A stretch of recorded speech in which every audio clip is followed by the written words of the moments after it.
All right, welcome. My name is Justin, and I'm an addict. And thanks to my God, the steps, and the fellowship of other addicts, I am sober one day at a time since June 19th, 2015. And for that, I am beyond grateful. Welcome to the RICO 12 speaker meeting. We are an organization whose addictions include alcohol, drugs, lust, and sex, food, and gambling, just to name a few. We come together from all places, faiths, and backgrounds to learn the similarities of addiction and to gain tools and hope from others who are walking a similar path. We invite recovering addicts with at least 1 year sobriety and who are actively working their recovery in their respective fellowships to share their experience, strength, and hope on a live Zoom meeting each Friday at noon Central Time for 20 to 25 minutes. Then we, the live audience, get the opportunity to ask questions of that speaker for another 20 to 25 minutes. In order to ask questions, please type them in the Q&A link at the bottom of your Zoom window. If you're hearing this podcast recorded and would like to participate as a live audience member in the future, or even if you'd like to be a guest speaker in a future meeting, please go to reco12.com, that's RECO12.com, to learn more and to submit your email address there to receive weekly invitations or to submit to become a guest speaker. RICO 12 is an ad-free service, and we appreciate your help in keeping it that way. We gratefully accept contributions to help cover the costs of the Zoom platform, podcast platform, web hosting, and administrative costs. To contribute, you can go to reco12.com/support, or you can click the link to PayPal, which is in the chat of the live meeting or in the show notes. When you contribute, please specify the meeting number. This is meeting number 30. Last week's meeting was with Tom B., and his presentation and tools shared about getting into a solid meditation practice was powerful. If you missed hearing that one or any other meeting we have done, you can listen to them in podcast form by searching for RICO 12 Speaker Meeting Podcast on virtually any podcast platform that you use, or you can go to the RICO 12 website and find it under the link podcast. If you've also found value in this service, please go and take a moment to go to the podcast platform of your choosing and leave a rating and review. It helps us work our 12th step by carrying this message of recovery to more addicts who suffer. One more word about our speakers before we introduce today's speaker. When we line up a speaker for a meeting, we ask them to seek guidance on what and how to present so that they can reflect the light that they have been given. That light will hopefully inspire hope, meaning, worth, and growth in each of us, the listening audience. Now, let's introduce our guest speaker for today, David A., who will be speaking to us on the topic of primary and secondary addictions and God. So here it is in his own words. I came up in a solution-oriented AA. I try to use the big book as my barometer in that whatever I regard as God's will, positive action in recovery, I try to reconcile with the big book. Some are sicker than others, and I regard myself as one of the sicker. Not that my war stories are more extravagant, but in that I have to hold myself to high spiritual standards, or I get spiritually sick pretty quick. David, the floor is yours. Have at it. Hey, thanks, Justin, for this opportunity. My name is David, and I am a recovered alcoholic and drug addict. And after you're in AA for a while, you find out that you really don't need to distinguish between the two. But for the purposes of helping people feel like they can identify, I'm a recovered alcoholic, I'm a recovered drug addict, I'm also a recovered porn addict, which puts me in the category of sex addict. I'm a recovered caffeine addict, and caffeine is a drug, but a lot of people find it's not the same sort of drug as other drugs. But for me, it really kind of was. And the jury is still out on if I am, in fact, a food addict, but I certainly can be a glutton. And at other times, I can be the other side of the coin, kind of on the anorexic restrictive side. And I've certainly had to turn my relationship with food over to God and surrender to some pretty drastic lifestyle changes to have a healthy relationship with food and my own body. If you guys would just join me in a couple of moments of silence to silently invite God in your own way.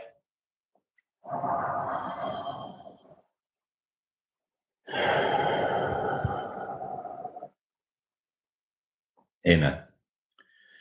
So I identify as recovered, right? What does that mean? It means that my obsession has been removed. So like with all those things, with drugs, with alcohol, with porn, with caffeine, with food, the main problem with all of those centered in my mind, which was an obsession that kept me relapsing on, any and all of those behaviors, right? And that obsession has been removed as a direct result of working the 12 steps. So like that's the message I'm going to try to carry, that I've had a spiritual awakening as a result of working the 12 steps. And that spiritual awakening has changed my personality and removed my obsession, removed my temptation. I'm no longer fighting temptation in any of those areas. So, primary, secondary addictions, and God. Let me start at the beginning with my primary addiction, which is drugs and alcohol, right? So, just so that this doesn't take too long, um, about 7 years ago, because I have like 7.5 years. So about 7.5 years ago, I was in a hopeless state. I wanted to stop using drugs and alcohol, and I could not stop using drugs and alcohol, right? And I have a million war stories, and I'd been scraping along the bottom for a really long time. And, it would be shorter to tell you the substances I wasn't using. You know what I mean? I was using heroin, I was using crack, I was using benzos, I was using alcohol, I was using marijuana, I was using hallucinogens, I was using prescriptions of blah, blah, blah, blah, blah, blah, blah, blah, blah. If you could huff it, I would do it, whatever. And I wasn't having fun anymore. I wanted to stop and I couldn't stop. I was scraping along the bottom for a really long time. And, homelessness and joblessness were things I was getting acquainted with. And I had this mantra going in my head, right? And the mantra was, if I could only get out of Connecticut, if I could only get out of this relationship, if I could only have a window of forced sobriety, then maybe I could do something with my life. Because I had had periods of abstinence before. I wasn't working the 12 steps during those periods of abstinence. So I relapsed and I was very emotionally unstable during those periods of abstinence. But my life was better when I wasn't actively shooting myself in the foot and burning my life to the ground. And I didn't know it, but I was praying by having those mantras in my head, And one day my prayers were answered in the form of the NYPD. They knocked on my window and they pulled me out of my car and they found some things in my pocket and they said, "You're not going home." And, I went to jail and I was forced to detox.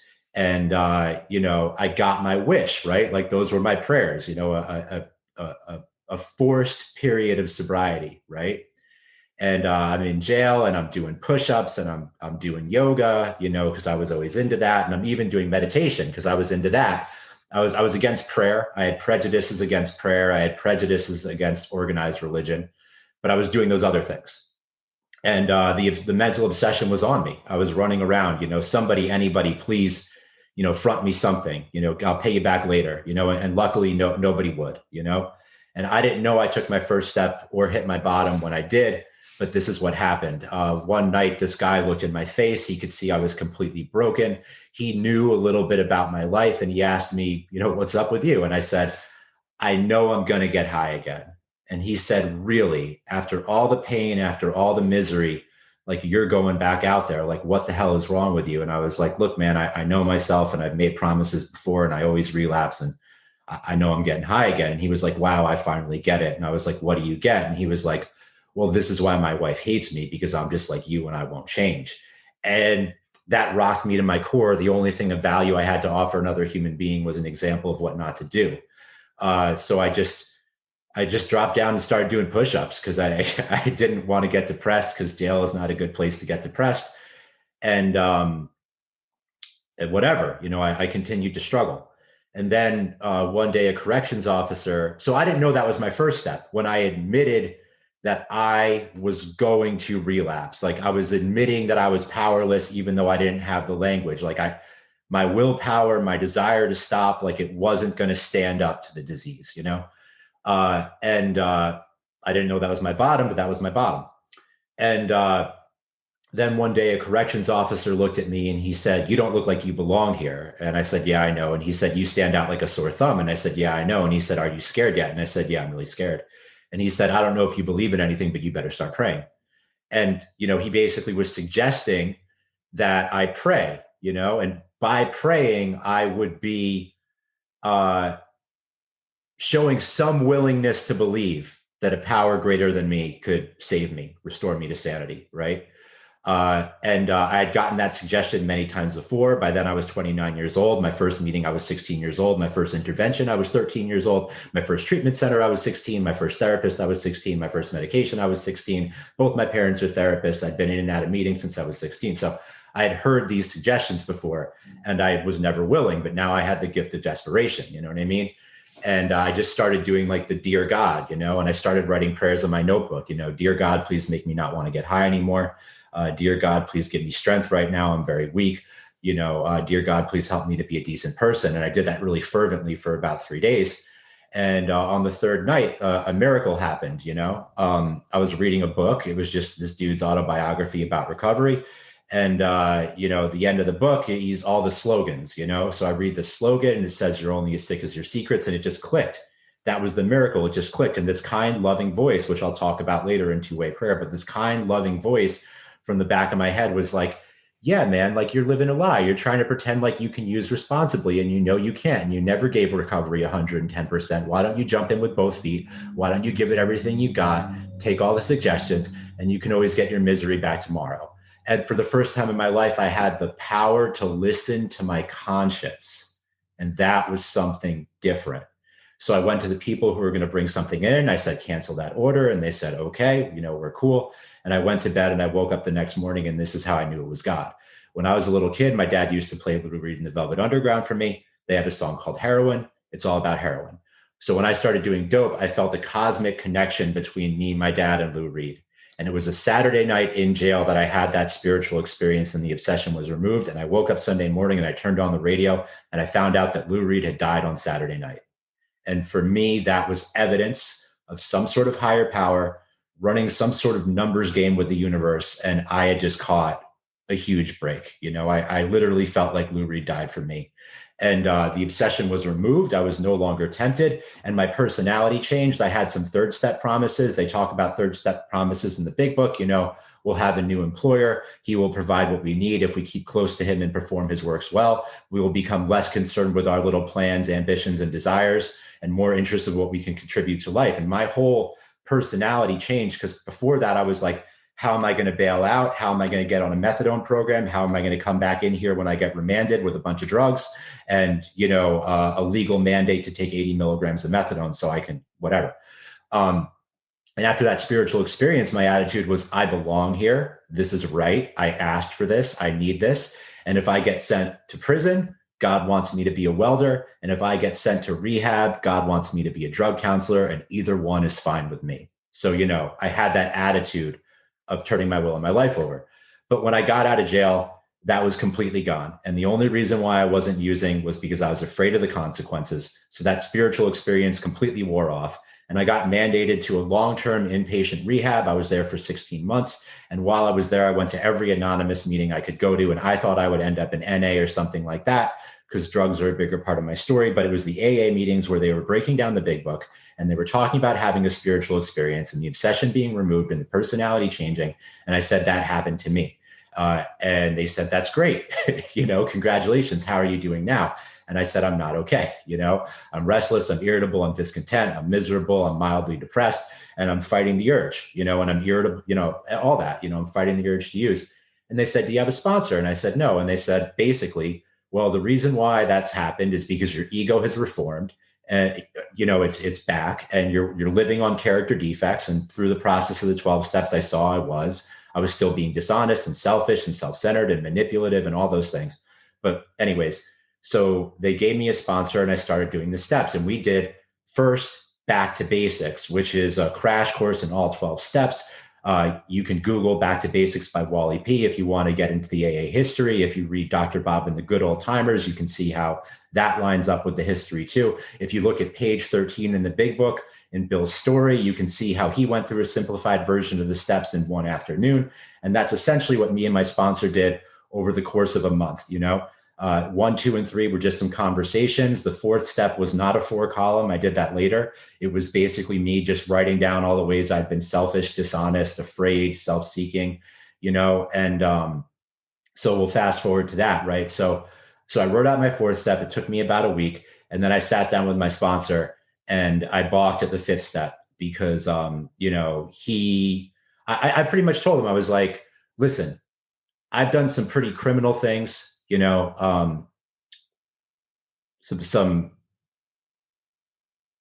some things that most people would really consider despicable and unforgivable, and I'm not exaggerating. Um, and you're going to hear these things, and you're going to say you respect me for my honesty, but for the greatest good of all, you're going to call the police because I'm a danger to society, right? And he didn't try to convince me. He just told me to meditate on it. And I meditated on it and went back to my first step. And I knew I was powerless. I knew I wasn't going to have a spiritual experience any other way. You can get spiritual experience other ways. Like it can happen. But I knew for me, nothing else was guaranteed. And I needed a guarantee. So I went forward with it and I told him these things and he didn't bat an eyelash. And I said, "Are we still cool?" And he said, "Yeah, we're still cool." And I said, "You don't judge me?" He said, "No, I don't judge you." And I said, "Oh, because you did that." And he said, "Well, he cursed, but I won't curse for the podcast." He was like, "Heck no, man. I never did anything like that.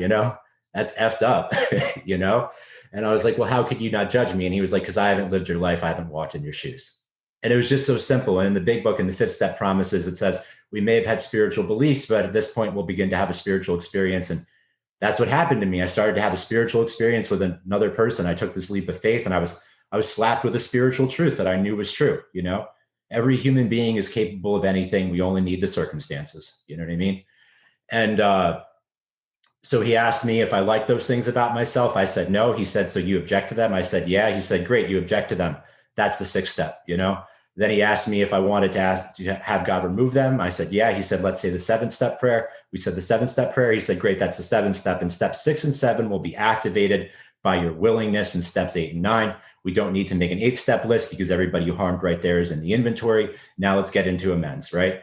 And my first round of amends were in the rehab I was in for dishonesty because I was a compulsive liar. I would open my mouth and the lies would just come out, I'm telling you stories, they're not true. I know they're not true, but I can't stop myself from doing it.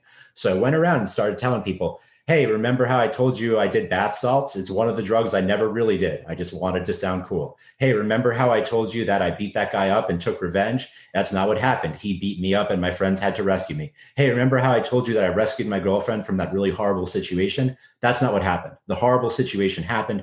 I couldn't do anything to help her because that's how deep I was in my addiction. And when I found out about it, all I could feel was shame, for myself and sorrow for her that I couldn't do anything because that's what my life was like." And people, their reactions were varied between like, "I really respect what you're doing," to, "What you're doing is weird. I don't understand it." And, basically it wasn't in between me and them. It was in between me and God. My character defects cut me off from God. When I'm dishonest, I don't like myself. I have very low self-esteem. God did not make me that way. God made me with a self-worth. And I started making these amends. And for the first time in my life, I was able to figuratively look in the mirror and say, "I'm growing up." For the first time in my life, I'm growing up. And long story short, one day I was in a conversation. I opened my mouth to tell a lie, and some small voice in my head said, "You don't need to say that." And for the first time in my life, the compulsion to lie was removed. That had never happened before. I had 2 years abstinent and I could not stop lying. I like the big book says, I had tapped an unsuspected inner resource. I was also a compulsive nail biter. That just stopped, never made a decision to stop biting my nails. It just happened. And I realized I wasn't thinking about drugs and alcohol anymore. I realized I didn't have triggers anymore. There were people in that rehab who were listening to all these songs about drugs and smoking K2 in the bathroom and abusing Suboxone and doing heroin. And I wasn't afraid of them because I didn't have any more triggers because I was recovered. I went to my brand sponsor and I said, "Hey, I think I'm recovered." And she said, "Is the obsession removed?" And I said, "Yes." And she said, "Have you been restored to usefulness?" And I said, "Yes." And she said, "Well, then you're recovered. And as long as you keep doing this and living in 10, 11, and 12, it will stay that way." And that's been my experience. So now on to secondary addictions, right? In that rehab, it was very restrictive. I did not have a cell phone for about the first 13 or 14 months. Once I got a cell phone, I got a smartphone and I started watching pornography again. And I just had the feeling that I was a step in the wrong direction. And that was it. And I kept living at 10, 11, and 12, and I kept sponsoring people and I kept doing service in AA. And, my relationships are good. Everything's, I got married. I have a very healthy marriage. I was estranged from my family that got healed. I became employed and employable. I'm growing spiritually, but this porn thing is continuing and continuing and continuing. And it wasn't like I was watching it 10 hours a day. It wasn't like my wife didn't know. It was nothing like that. It was just, I tried to stop a couple of times and I couldn't. And I saw how it was affecting, intimacy, and I saw how it was skewing my perceptions of reality. You know what I mean? So for a while, I thought it was just a character defect. It would come up in meditation, and I remember when I did my first fourth step, one of the things on the checklist was purity, four absolutes, purity. And it talked about pornographic materials. And I was like, that is just some guilt, shame-based, archaic, Judeo-Christian nonsense, I grew up in a sex-positive household, but I started to see, and I also started to see the religious idea of to have lust in your heart for another, even if it's an actress, is a form of adultery. And it just started to ring true to me. Not that it was really hurting people, but it started to ring true to me. So, anyways, I was doing a two-way prayer. I was doing a meditation, and we were doing a meditation in my home group on the four absolutes, and purity came up, and I was like, yeah, man, I got to kick this thing, So I swore it off. And I stayed away from it.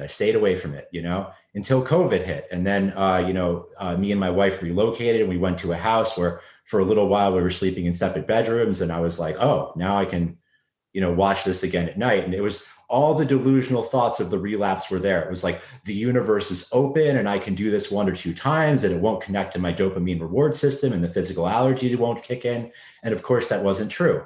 And of course it did. You know what I mean? And then I started doing two-way prayer every morning. My home group told me years ago, do two-way prayer every morning. And I didn't listen. I had to be the prodigal son. I had to go out and find other people that were doing two-way prayer. I hooked up with this guy, Father Bill W. He taught me two-way prayer and I started doing it every morning. And sure enough, the first thing that came up in two-way prayer was give up pornography. It will be easier to give it up than to hold on to it. Because by this point, I was watching it when I didn't even want to. I was pleasuring myself when I wasn't even feeling aroused. It was becoming compulsive. You know what I mean? So I gave it up and I swore it off, and that worked for about a week, and then that it started coming up again, and then I was like, oh, I know, I'll do chakra meditations and I'll purify the sexual energy up my spine and out my crown chakra, and that worked for about a day, and then I was like, okay, I will pleasure myself, but only thinking about it, not actually doing it, and then of course the disease was like, no, we actually want to do it. So in two-way prayer, I was guided to apply the 12 steps to it, and I went online and I found a fellowship called Porn Addicts Anonymous. And I went through the process of the 12 steps there. And I went through the Sex Addicts Anonymous Green Book. And, they told me in the beginning, the only difference between this and, the 12 steps in AA is the circles, step 1 and step 12. And I didn't believe them. I was like, no, I'm going to work the steps harder than you guys and better than you guys. And I'm going to be more recovered than you because I come from a really solution-oriented brand of AA. And I've already made all my amends and yada, yada, yada. And, I went through the work and I found out that they were exactly right. And I didn't want to surrender to the circles because the big difference between, substance addiction and addiction to food or sex is that it's an addiction to a perversion of a biological drive. So what I have to surrender is different. The circle exercise helped me see I don't just have a physical allergy to pornography. I have a physical allergy to other visual stimuli that I can't indulge. You know what I mean? So I had to completely get off of social media.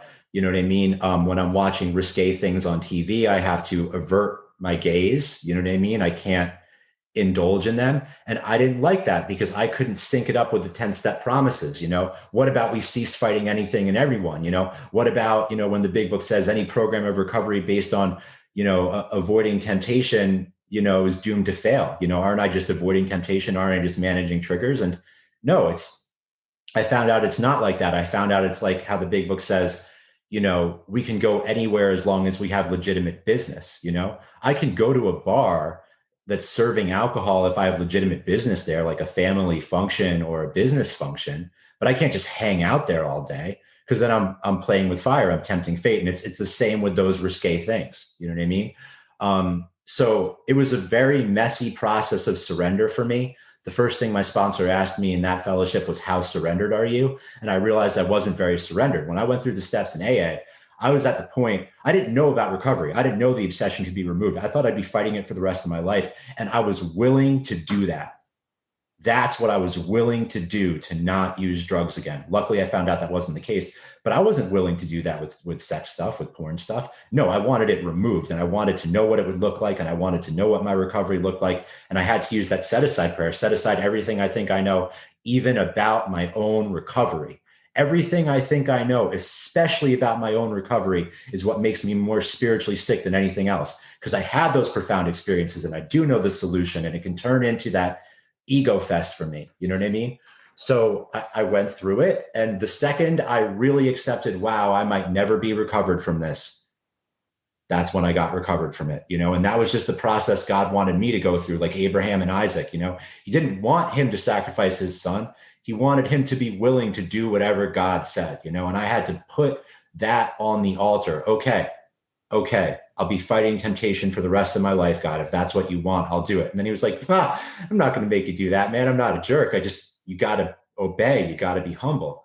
And then through the process of two-way prayer and through the process of the illumination that these circles showed me, I realized, man, I have the same thing with caffeine. You know what I mean? I had 2 years off of caffeine in AA, because I'm very sensitive to caffeine. It's not like it's just like an alcoholic describing alcoholism to a normal drinker. It does not affect me the way it affects you. You know what I mean? I get that physical allergy. I want more. I want more. I want more. The 2 years I wasn't drinking caffeine, I had a full-blown mental obsession. I remember one time we were going to a friend's house. She works in the coffee industry, and I'm in the car with my wife, and I'm like, this woman makes like the best coffee. And I know I haven't had coffee for a really long time, and I know it's really bad for me. But I mean, like, if she makes it like it's a social occasion, and we won't be going to bed till late, and it will really help animate the conversation, and surely I could have a cup or two, just like an alcoholic. And the obsession was never removed during those 2 years. Even though I did a whole 6 and 7 ritual and this whole yoga thing, it didn't happen, So in two-way prayer, I had to turn it over to God, and God had, because even during those 2 years, I was still using caffeine. I was still using tea, not coffee, but tea, because the caffeine in tea affects me differently. But now I'm off caffeine entirely because I am an addict and I cannot safely have any form of caffeine at all. So two-way prayer guided me how to step down and basically withdraw myself off the caffeine. You know what I mean? And that's what I did. And I'm much healthier for it. The caffeine had me so tweaked, I honestly couldn't tell the difference between God's will and self-will in my head. I mean, listen to me talk. This is me off caffeine for a real long time. Like, I don't need it. You know what I mean? And then two-way prayer, God guided me through it with food, and I thought maybe I was a food addict, and I talked to somebody in Overeaters Anonymous, and they talked to me about trigger foods, and they talked to me about a food plan, and I was willing to go to Overeaters Anonymous, but at the time I had just joined Porn Addicts Anonymous, and I'm in AA, and I have sponsees in both, and I don't need another fellowship, you know what I mean? And that's what God told me in two-way prayer. God was like, listen, so first thing I did is I turned my relationship with food over to God. I realized I was eating for ease and comfort, and I need to only go to God for ease and comfort. You know what I mean? And the overeating stopped. I also realized I had certain trigger situations, like when it's late at night and I'm watching TV downstairs. Eventually, it's time for me to go upstairs, and if I want to watch TV, I can do it on my iPad or whatever. But something about being downstairs watching TV, that time to wrap up. Okay, I'll wrap it up. Sometimes being downstairs, that refrigerator just starts to call to me. And if I didn't have that exercise of the circles of realizing there are actual physical things I need to respect around biological drives like eating, I'd be like, I don't need to go upstairs. If I'm recovered enough, then I don't need to go upstairs. But anyways, so, I stopped eating for ease and comfort. And then eventually God guided me to calculate my macros, and that's my food plan. And I surrendered to that. So I surrendered to a food plan, you know what I mean? Where I basically measure and weigh everything I eat. And I guess that's pretty much it.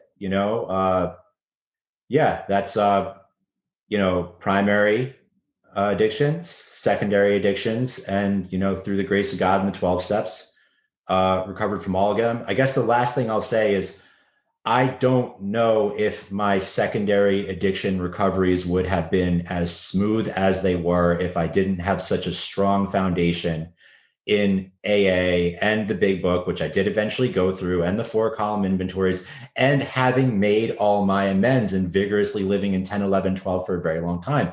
Because when I went through the steps again, there was no amends from my past that I needed to make. The only thing I needed to do was one little subtle living amends. And that was it. So my recovery became much more about 6 and 7 and understanding the power of God and praying for the willingness to surrender certain things and acting as if and asking God to remove them and submitting and surrendering to some pretty drastic lifestyle changes.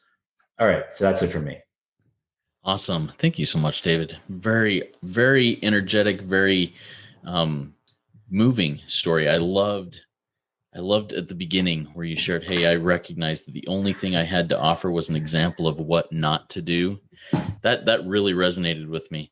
But before we get started with Q&A, if you wouldn't mind taking about 30 to 60 seconds to just share a little bit more about AA or a fellowship that you would like to discuss and how that helps you. Maybe somebody's walking a similar path and would like maybe the courage or the motivation to step into one of those meetings. Yeah. So I'll talk about AA and PAA. In order for me to talk about AA, I really have to talk about Sunday 103. We're almost like a subset of AA because we're open to all addictions. Within our group, there are food addicts and sex addicts and codependents and Al-Anons. And, we recognize that the primary problem is separation from God, and you address that through the 12 steps. And, that's Sunday 103. We're based out of Jackson Heights, Queens. And everything in my life has to reconcile with that big book. And, I learned it there. Porn Addicts Anonymous is something you can find online at paa.org. And it's a great fellowship. It's kind of like the Wild West. You'll find people in there doing AA. You'll find people doing stuff out of the basic text of Narcotics Anonymous. You'll find people doing stuff out of all the different S fellowships, Sex and Love Addicts Anonymous, Sex Addicts Anonymous. The great thing about it is if you're really struggling with porn, it really speaks specifically to porn. And, it's the same solution, but the first step is very different. Like, for example, sexually, we don't call it acting out. We call it acting in. A lot of us don't have these. Some of us are, have acted out sexually too, but, primarily a lot of us, deal mainly with the compulsion of pornography and the associated behaviors. So, yep, that's it for me. Awesome. Thank you for sharing that. All right. We've got a few questions that have come in. And once again, a reminder to our listening audience here that's live. If you would like to ask David any questions, please type them in the Q&A link at the bottom of your Zoom window, and we will get to those one at a time. All right. First one comes from an anonymous attendee. He says, David, thank you so much for sharing your story. I'm so grateful for the spotlight you have shined on primary and secondary addictions. How is your relationship with your wife, given your addictive history, and what things do you do to strengthen that relationship as you continue your program? So my relationship with my wife is incredibly strong and powerful. She's actually on this listening right now. Honestly, it's all because of God and the power of the 12 steps. She's in recovery too. We've been married for several years. We have never had an argument. We have never raised our voices to each other. We have never insulted each other. Have we upset each other? Yes. Have we accidentally hurt each other? Yes. Have there been times where it's been so tense that we've said, I really can't talk about this right now? But it's because we work a 10th step, because we both work a 10th step. And basically what that means is rather than it getting to a head and feeling like there is absolutely something I have to communicate to you about what you are doing wrong, I treat it as a resentment. She treats it as resentment. We inventory it and we see, each of us on our own, respectively, working our programs. Where have we been selfish? Where have we been dishonest? Where have we been afraid? So usually we breach the subject again as an amends. I owe you an amends. I overreacted. Or we're able just to communicate clearly. Separating, praying, asking God to help us see. I love this person. They love me. Please help me communicate. And we're able to get through those miscommunications. So, I mean, me and her say all the time, if we met at a different time in a different place, we would have hated each other. Like I would have stolen her purse and she would have been like, don't let that guy in the bar. You know what I mean? But it's very healthy and really, a great relationship, and it's not just a testament to my my actions in recovery. It's a testament to her actions in recovery as well. You know what I mean? Um, since she's working her 12 steps and this and that and everything, um, when I was going through the stuff with the porn and whatever, it was basically like being married to somebody who's working a very strong, Al-Anon or some sort of sex-anon program. Um, so I hope that answers your question. I feel like there's more to say, but I can't think of anything else. So it's probably time for me to shut up. Oh, that's awesome. Thank you. Thank you so much, David. I have a follow up to that question. Um, what are your thoughts on spouses being each other's sponsors or in that situation? I mean, being that both of you are working recovery, do you think that it's wise in any way, shape, or form for a spouse to be the sponsor of another, of his or her own spouse? Like one of the things I answer a lot of my questions, my sponsees questions with is I don't do hypotheticals because it's a good place for fear and logic to come in. I can tell you out of my experience that me and my wife will do 10 steps with each other. I might say, hey, will you help me out with this 10th step? And she can be very helpful. But there are certain things that I would not go to her within a 10th step, and she would not come to me. You know what I mean? Like if she has a resentment against me, she's not going to ask, you know what I mean? It could harm me and vice versa. So, based on my experience, I don't think me and my wife could fully sponsor each other. Um, but also I have different definitions of sponsorship. Like, okay, so I have a sponsor in name right now. I have a guy, he has a name. He's the guy that took me through the steps, and I'll call him for a 10 step every once in a while. But I've been sober for 7.5 years. Sometimes we don't talk for 6, 7, 8, 9 months.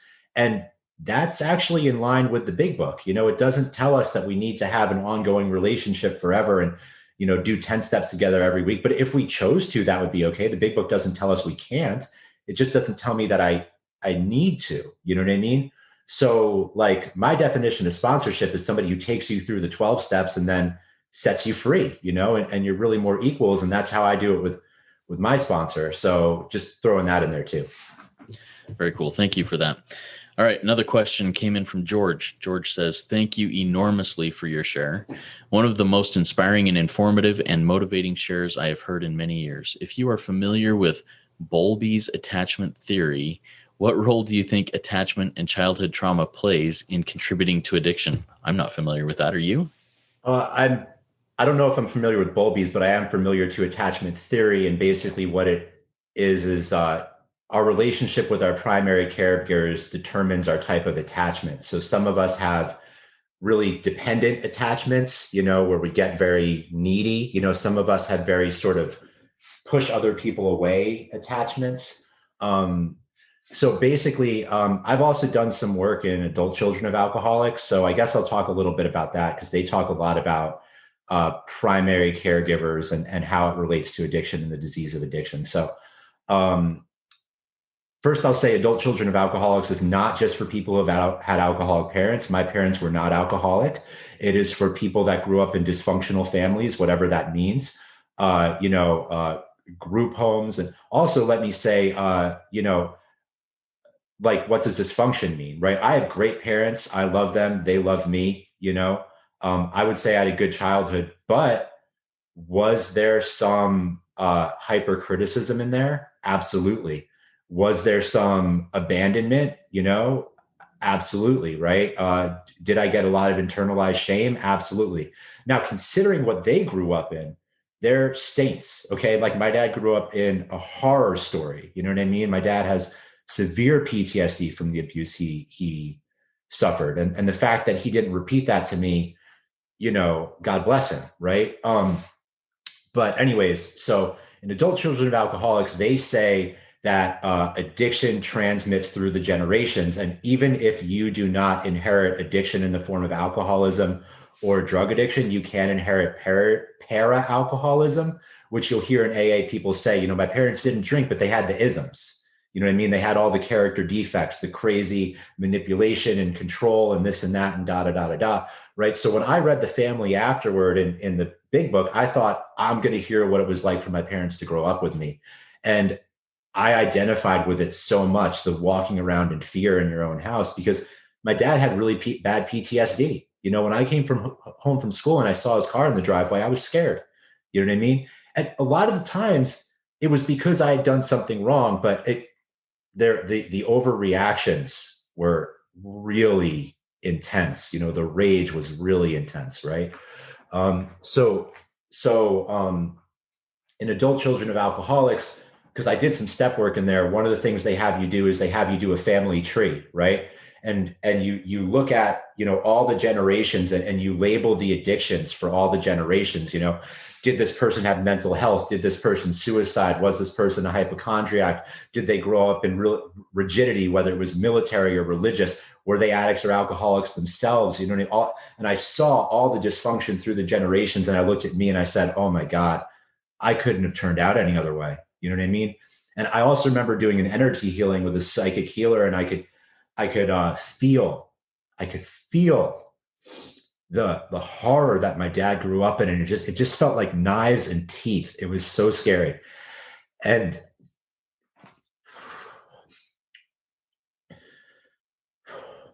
the fact that he absorbed that for me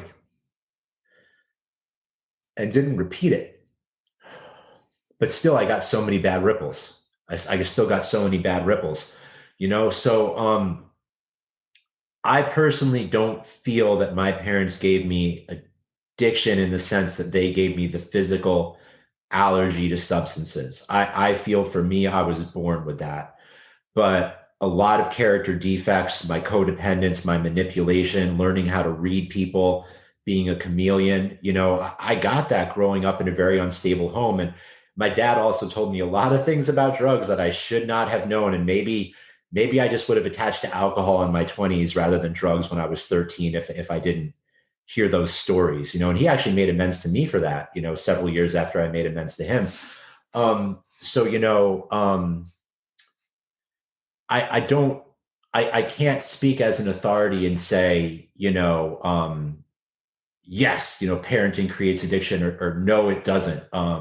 I can say that when I first went through my steps, my account of things was different. I would not speak at all about my parents' shortcomings because I felt that it was selfish and self-centered for me to do so, to acknowledge that they had made mistakes and they were imperfect. And you know, I can see now that my parents' mistakes were, you know, they did affect me, and acknowledging them and dealing with them helps me to be a better person. And the last thing I'll say about Adult Children of Alcoholics is my sponsor at the time said, look, I'm going to save you a lot of trouble.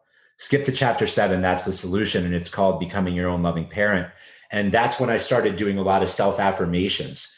And that changed things a lot. Oh, shoot, I have more to say. Sorry. This is a really big question, so I'm going to answer it. So one of the things I learned in Adult Children of Alcoholics is I have a physical allergy to intimacy. I have an abnormal reaction to intimacy. I don't know how normal people react to intimacy. It's probably something like, that's warm and fuzzy, I want more of it. And that is not how I react. Most of the time, I like it. But when it gets really deep, when it gets really vulnerable, especially of a romantic nature, well, let's leave it at that, it changes. And I want to get away. And me and my wife were best friends for a long time before we, you know, became romantic. And we broke up in the first week of us being together when we were dating, because I felt further away from her than I did when we were friends, because I couldn't handle the intimacy.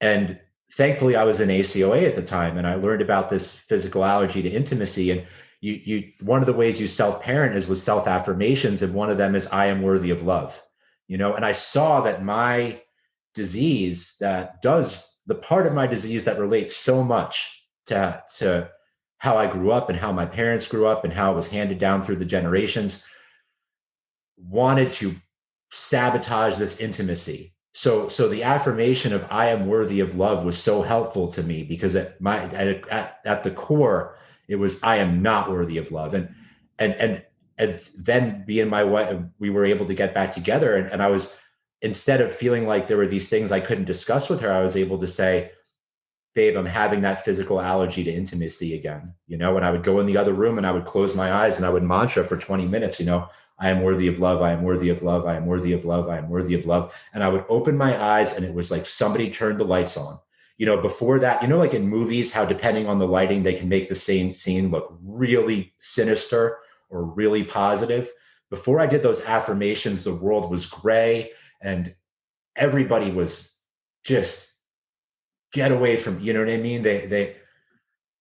And I would do those affirmations and I would come out of it and somebody changed the lighting. Everything was sparkling. The sun was shining. Everybody was beautiful. You know what I mean? And, it saved my marriage. Like we would not have stayed together if it weren't for those tools. And that self-parenting has helped me again and again, the harshness and rigidity.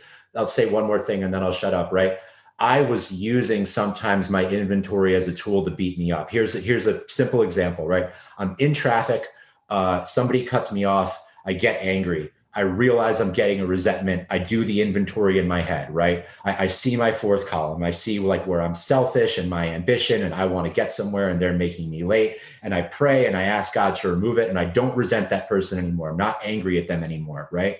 But then here's where the ACOA stuff kicks in. Now I'm beating myself up for being selfish to begin with, and you know what I mean? For having the resentment to begin with and and that's where the self-parenting would come in, talking to myself and self-soothing and, I'm worthy of love and it's okay. You know what I mean? Like I'm a human being. I got angry. I did the inventory. I didn't hurt anybody. Like I'm worthy of forgiveness. And those tools helped me get over some of that. And I found them really helpful in sponsorship too, so it was a loaded question, man, but I'm glad you asked it. Oh, that's awesome. And I got a lot more out of that answer than I expected. When I read that question, I was like, I don't know what I'm going to get out of this, but thank you so much for that. I've never considered that physical allergy to intimacy. And I think that opens a lot of windows to my own mind. But I think a lot of people that hear this will really latch onto that and try and understand that a little bit better. I thank you so much for that, David. Go ahead. Ooh, and what that I remember one more thing. A lot of times our relationship with God mimics our relationship to our primary caregivers. This is not an absolute truism. And you might expect God to treat you like you treat other people. You know what I mean? But a lot of us, we look at God in the same way as we look at our primary caregivers. So when I started looking into my fear inventories with this lens, and I started to see like, okay, here's an example of a place where I can get spiritually sick. I get the spiritual pride going on. I get I'm very solution oriented. I go to AA meetings where there isn't a lot of solution. I feel like I'm bringing, I'm the one, I'm bringing it. And I meet a guy after a meeting and I can see he's suffering and I 12-step him, you know what I mean? And he's in, you know what I mean? And we start doing back to basics right away. You know what I mean? And, now we've been on a park bench for 3 hours and neither of us had eaten. We just finished the third step. It'd be a good time to stop, give him the instructions for inventory and say, I'll see you do the inventory, right? But no, like it says immediately. And back in the day, they used to do this in one sitting. So I start a fourth step with somebody and they start sharing some things that they really need some love and support about. And that's when my hunger hits me. And I don't mean to abandon them. I just say, can we stop for a second? I really got to get some food. And they interpret it as such rejection. You know what I mean? And I felt so ashamed that I did that. And where did that come from? That came from the fear that if I don't do this right now, then I'm not going to stay spiritually fit. I'm not going to be of service. I'm going to cut myself off from God. Sounds a lot like God abandoning me if I'm not perfect, right? Sounds a lot like some of the messages I got from my primary caregivers. And it wasn't their verbal messages. They didn't tell me I had to be the best, but the unspoken messages where they, a lot of times were disappointed when I wasn't the best or living up to my full potential. And, so a lot of times we can put that relationship with primary caregivers, projected onto our relationship with God. Amen. And I love that concept. It's been a life-changing one for me in the last year as I've recognized that and done some work with that. We have one more question. If you can answer it in like less than 2 minutes, that would be great, because we got to wrap this up. I always want to finish on time. I'm slave to the clock. The question is from an anonymous attendee. Thanks, David. I'm wondering what advice you would give a newcomer who is thinking of attending a meeting for the first time. Go do it. Awesome. Anything else other than go do it? Sure, a million things, but I mean, like, I know how my disease works, and all the logic and control and over explaining, just go, just do it, I could tell you a million things, and then now you just have a million things running in your head and you're going to be worried about doing it right. Just do it. Awesome. Love it. So just a real quick post-recording insert here. This meeting triggered so many questions that we were not able to get to.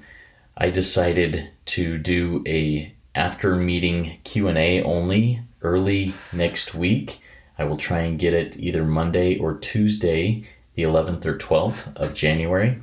If you would like to attend that to ask any more questions of David, please make sure you are on the email list by going to rico12.com and submitting your email address there. Or you can send a question if you'd like to ask a question, but may not be able to be there live on Monday or Tuesday of next week. Send that to rico12pod@gmail.com. That's RECO12POD@gmail.com.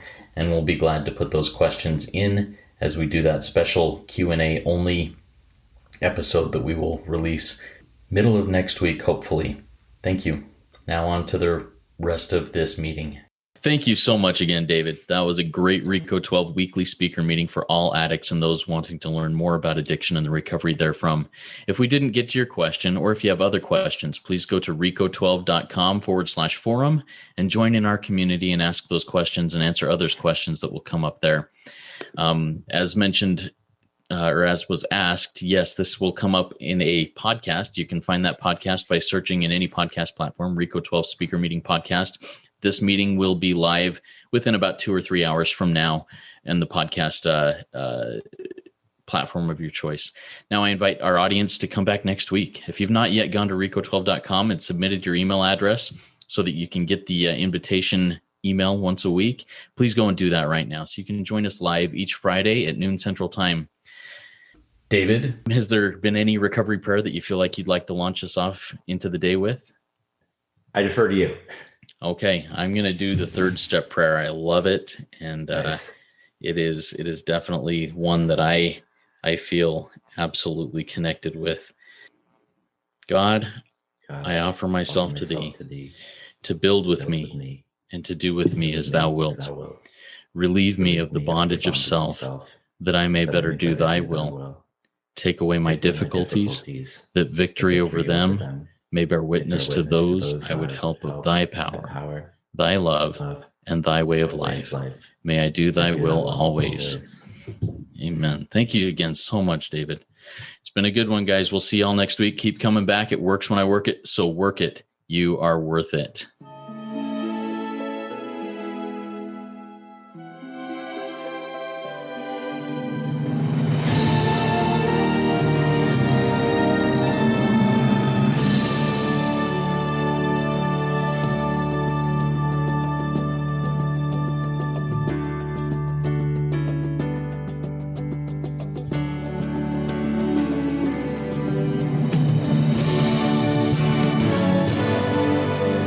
Standing still a moment, carving out this time, reflecting on the landscape of this life of mine. Peaks too high to conquer, streams too wide to cross, troughs too deep to walk through without incurring loss.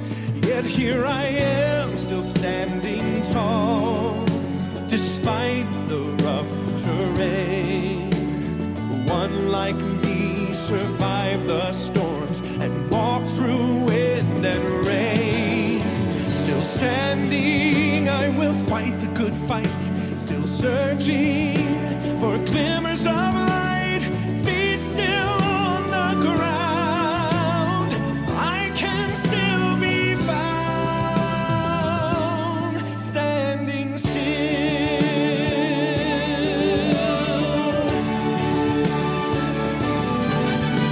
My wings are torn and tattered, but I know I still can fly. I may not soar unfettered, I may not rise too high. Recorded in the book of life and bind it with the seal.